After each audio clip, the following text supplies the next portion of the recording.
तो बच्चों अभी तक अपन लोगों ने बात किया real and virtual image formed by different mirror. क्या क्या चीज़ देखा था हमने कि always image formed by the plane mirror is virtual and erect image, right. Second हमने पढ़ा था the image formed by the concave mirror is real and inverted. Third हमने पढ़ा था the image formed by the convex mirror is virtual and erect image. बच्चों और कुछ concept हैं जो किसी कंपटीशन एग्जाम में हमको काम आते हैं, तो उनको भी अपन लोग समझने की कोशिश करते हैं। ध्यान से देखें तो ये क्या दिख रहा है हमको, एक मिरर, राइट। अब मिरर कैसा है बच्चों, रेस्ट में है। अगर रेस्टिंग मिरर के केस में किसी ऑब्जेक्ट को हम मिरर की ओर यू वेलोसिटी से क्या करें, मूव कराएं, तो हम देखते हैं कि जो इमेज है वो भी यू वेलोसिटी के साथ क्या करती है, मूव करती है। अगर object towards the mirror move करता है तो इमेज भी टुवर्ड्स द मिरर मूव करती है। If object is move away from the mirror then also image will move away from the mirror. तो देखा बच्चों हम लोगों ने कि जब मिरर कैसा है, रेस्ट में, now that time if object is move with velocity u towards the mirror और away from the mirror then image also move towards the mirror or away from the mirror with same velocity. Is it clear? But in particular case the relative velocity of image is twice u. तो याद रखिएगा किसी competition exam point of view से second वाले case में आप देखेंगे कि अब हमने ऑब्जेक्ट को बच्चों कैसा रखा है, रेस्ट में, लेकिन ये जो मिरर आप देख रहे हैं ना, देखते हैं this mirror is move towards the object with velocity u, that time image will move with just twice, किससे, ट्वाइस, दैट मीन्स मिरर जिस वेलोसिटी से मूव कर रहा है तो इमेज आप देख सकते हैं just twice velocity.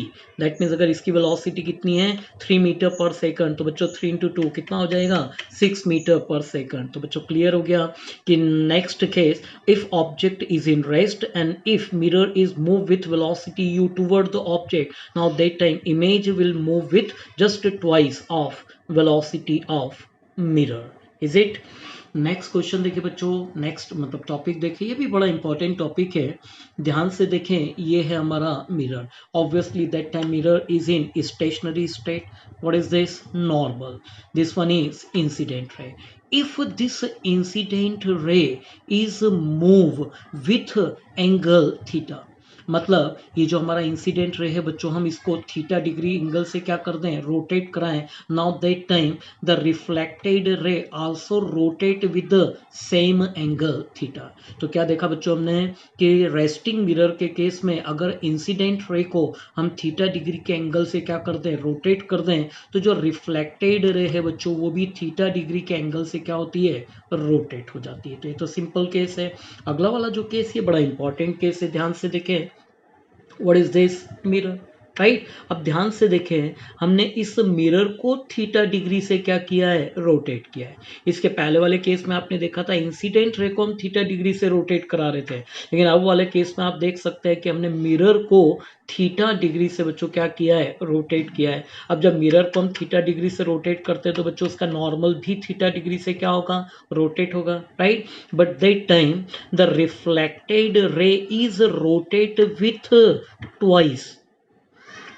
twice of the angle of rotation of mirror. तो बच्चों जब हम मिरर को थीटा डिग्री से क्या करते हैं, रोटेट कराते हैं, तो जो रिफ्लेक्टेड रे है वो मिरर के रोटेशन के जस्ट ट्वाइस से क्या होती है, रोटेट हो जाती है। तो ये सब चीज़ें आपको क्लियर भी हो जाए नोट्स में, तो मैंने यहाँ पे देखो लिखा है, पहला वाला केस देखो लिखा है हमने, keeping the mirror fix if incident ray is rotated by some angle, that means theta, then reflected ray also rotate by the same angle theta, right। Second वाले केस में देखो यहाँ पे मैंने आपके लिए लिख दिया है keeping the incident ray fixed if mirror is rotated by angle theta then reflected ray rotate with twice theta. तो बच्चों किसी competition exam point of view से बड़ा इंपॉर्टेंट है कि अगर मिरर को हम थीटा डिग्री से रोटेट कराएं तो रिफ्लेक्टेड रे ऑप्शंस आते हैं वहां पे, तो याद रखिएगा it is rotate bye twice of angle of rotation of mirror. अगला जो काम है बच्चों वो और भी इंपॉर्टेंट काम है और बड़ा इंटरेस्टिंग भी है। क्या लिखा है यहाँ पे हमने, image formed by two incline plane mirrors. तो बच्चों ये है हमारा फर्स्ट मिरर, ये है सेकंड मिरर, दोनों को हमने थीटा डिग्री से क्या किया है बच्चों, इंक्लाइन किया है, राइट। और ये है, देखो ध्यान से, परपेंडिकुलर बाइसेक्टर।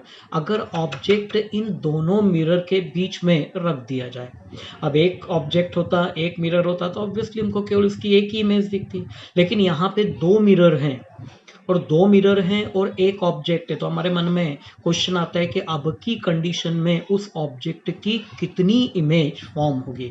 तो बच्चों वो जो ऑब्जेक्ट है उसकी इमेज वो डिपेंड करता है इन मिरर्स के इंक्लाइंड एंगल के ऊपर। Generally the number of images formed by two mirror inclined with angle theta is given by the formula. बच्चों याद रखना किसी competition exam point of view से, n which is equals to कितना है 360 बाय थीटा माइनस 1। लेकिन बच्चों ये वाला जो फॉर्मूला है ये हम तभी यूज करते हैं जब 360 बाई थीटा क्या हो, इवन इंटीजर मल्टीपल हो। उस कंडीशन में आपको number of images find out करना है। तो बच्चों याद रखना हमारा फॉर्मूला होगा n which is equals to 360 by theta minus 1। लेकिन अगर किसी कंडीशन में ये जो 360 बाई थीटा ये क्या हो बच्चों, ऑड इंटीजर हो।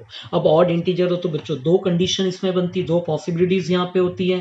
पहली पॉसिबिलिटीज क्या है कि object is placed symmetrically. Symmetrically मतलब जो ऑब्जेक्ट है वो इस बाइसेक्टर के ऊपर क्या हो, प्लेस्ड हो। और उस कंडीशन में आप देख पाएंगे वापस से नंबर ऑफ इमेजेस फॉर्म करने का फॉर्मूला बच्चों हमारा यही होगा n which is equals to 360 by theta minus 1, right. लेकिन बच्चों अगर ऑब्जेक्ट इस बाइसेक्टर के ऊपर सिमेट्रिक नहीं हो, कैसा हो, असिमेट्रिक, मतलब ये और ये एंगल दोनों कैसे हो, डिफरेंट डिफरेंट हो, तो बच्चों उस कंडीशन में नंबर ऑफ इमेजेस फॉर्म करना है तो फार्मूला याद रखना n which is equals to 360 by theta. तो याद रखना फिर एक बार मेरे साथ कि सिमेट्रिक कंडीशन में हमको फार्मूला लगाना है कौन सा, 360 बाय थीटा माइनस 1, और असिमेट्रिक कंडीशन में हमारा फार्मूला होगा 360 बाय थीटा। अब आपके लिए कुछ एग्जांपल्स मैंने यहाँ पे लिख दिए हैं, याद रहे आपको। तो लिखा है बच्चों यहाँ पे देखो, if theta equals to 0, what is the mean of theta equals to 0, both mirror are parallel to each other. Now that time the number of images so formed कितना होगा बच्चों, इनफाइनाइट, बिकॉज यहाँ पे देख सकते हैं थीटा कितना हो जाएगा हमारा 0, और जब थीटा 0 हो जाएगा तो आप समझ सकते हैं समथिंग अपॉन 0 कितना होता है, इनफाइनाइट। एक और केस में ना आपके लिए फिर आप करते रहिएगा, आप जो भी एग्जाम में आए उस हिसाब से। इफ थीटा इक्वल्स टू कितना है बच्चों, 90, कुछ नहीं करना है, थीटा के प्लेस पे 90 कर दें, कितना हो जाएगा 4 माइनस 1, दैट मीन्स 3। तो देख सकते हैं now that time both mirror are perpendicular to each other. Now that time the number of images so formed by the mirror is कितनी है, 3। तो बच्चों इस तरह के किसी कंपटीशन एग्जाम में कुछ केसेस आए तो आप याद रखिएगा किस तरह से आपको प्रॉब्लम्स को सॉल्व करना है। एक दो और चीजें याद रखना कि जो रिफ्लेक्टेड रे होती है, कई बार लोगों के मन में क्वेश्चन आता है कि जो रिफ्लेक्टेड रे हुई उसकी इंटेंसिटी इंक्रीज हुई, डिक्रीज हुई, क्या हुआ। तो बच्चों याद रखिएगा जो रिफ्लेक्टेड रे होती है उस रिफ्लेक्टेड रे की वेलोसिटी में कोई चेंज नहीं होता, राइट। उनके वेवलेंथ में कोई चेंज नहीं होता, उनकी फ्रीक्वेंसी में कोई चेंज नहीं होता, लेकिन जो रिफ्लेक्टेड रे है उसकी इंटेंसिटी बच्चों क्या होती है, डिक्रीज हो जाती है, ठीक है। एक और चीज याद रखना कि अगर कोई रेज कैसा इंसिडेंट होती है, नॉर्मली इंसिडेंट होती है, तो रिफ्लेक्टेड रे भी सेम पाथ को क्या करती है बच्चों, ट्रेस करती है। तो कुछ छोटी छोटी चीजें हैं।